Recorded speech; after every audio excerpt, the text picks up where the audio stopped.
আসসালামু আলাইকুম, ঈদ মোবারক সবাইকে। এবার ঈদে কোনো জায়গায় যাওয়া হচ্ছে না, আমি বাসায় আছি। তো ২ দিন যাবত ওদের মলগুলি পরিষ্কার করা হয়নি, যার কারণে বের করলাম ওদেরকে একটু ঈদের আনন্দ দিতে। এই যে ওদেরকে একটু ছেড়ে দিলাম, ছেড়ে দেওয়ার পর ওরা তুত্তু তুত্তু করতেছে। দেখেন, আমার ৮টা কোয়েল পাখি আছে, আলহামদুলিল্লাহ ৮টা কোয়েল পাখি ডিম দিচ্ছে। ২০ দিন বয়স থেকে কিনে আনছিলাম ওদেরকে, আলহামদুলিল্লাহ ৪৫-৪৬ দিনের মাথার থেকে ডিম দেওয়া শুরু করছে। দেখেন, এখনও রানিং।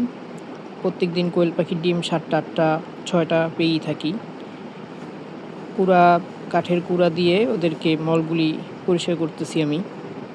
অবশ্য কাঠের কুড়া দিয়ে রাখি ট্রের মধ্যে, যেন ওরা যখন আপনার মলত্যাগ করে সেই মলটা শুকায় যায় এবং দুর্গন্ধ কম ছড়ায়।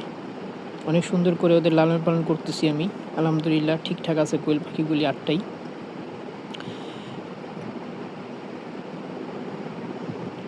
এভাবে পরিষ্কার করলে খুব দ্রুত পরিষ্কার হয় এবং ঘৃণা করে না পরিষ্কার করতে। বারান্দার মধ্যে কোয়েল পাখি আছে, আমার মাছও আছে। মাছগুলি উপরের তাকে আছে, কোয়েল পাখিগুলি নিচ তাকে রাখছি আমি। এখন ভুসি দিচ্ছি ওদেরকে একটু খেলার জন্য। ওরা এখন ভুসি কুড়াবে।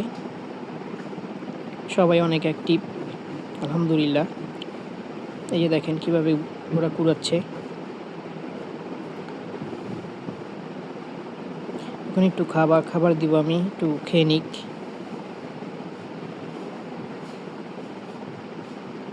খাওয়া দাওয়ার পরে যে এখন আমি একটা একটা করে ধরে ওদেরকে ভিতরে দিয়ে দিচ্ছি।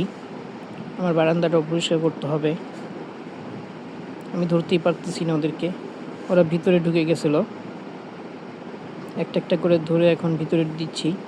আমার ওই স্টিলের থাকে আপনার 5টা কোয়েল পাখি আছে, আর এখানে আছে আমার 3টা প্লাস্টিকের থাকে।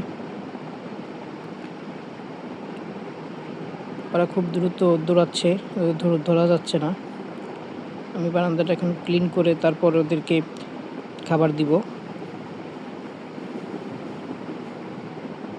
কালকের ডিমও উঠানো হয়নি এখন পর্যন্ত, কালকের ডিম ওই বারান্দার মধ্যেই আছে। কালকে ওরা ৬-৭টা ডিম দিছে। বারান্দাটা পরিষ্কার করতেছি, কুড়াগুলো ওদেরকে দিয়ে দিলাম। এই যে কালকের ডিমগুলি।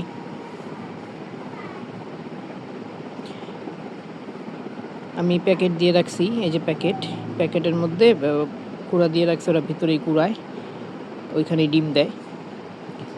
এতে পাখিগুলি ভালো থাকে, সুস্থ থাকে। এটার মধ্যে পুরোটাই আমি ভুসি দিয়ে রাখছি ওদের 3জনকে। ধন্যবাদ, আসসালামু আলাইকুম।